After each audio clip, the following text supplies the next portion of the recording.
പ്രിയപ്പെട്ടവരെ, ഞാൻ ഇതിനു മുമ്പ് വധിക്കാൻ വിധിക്കപ്പെട്ട ഡോക്ടർമാരുടെ ഒരവസ്ഥ പറഞ്ഞപ്പോൾ തന്നെ പറയുന്ന രണ്ടാമത്തെ ഒരു കാര്യം, ഈ തിരിയാത്ത പ്രിസ്ക്രിപ്ഷൻ, അതായത് ആർക്കും തിരിയാത്ത പ്രിസ്ക്രിപ്ഷൻ.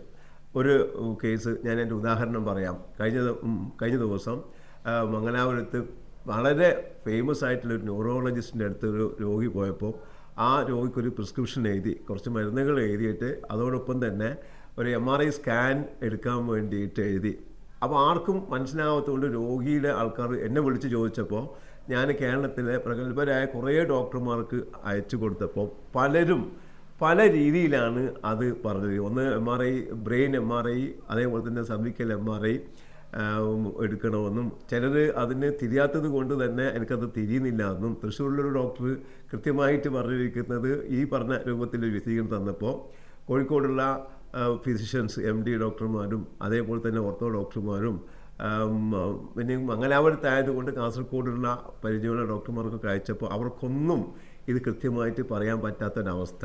മരുന്ന് ഏതാണ്, ഇനി ഈ ടെസ്റ്റ് ഏതാണെന്ന് അറിയാത്തത് കൊണ്ട് അവസാനം പരിയാരം മെഡിക്കൽ കോളേജിലേക്ക് ആണ് അത് എഴുതിയിരിക്കുന്നത്.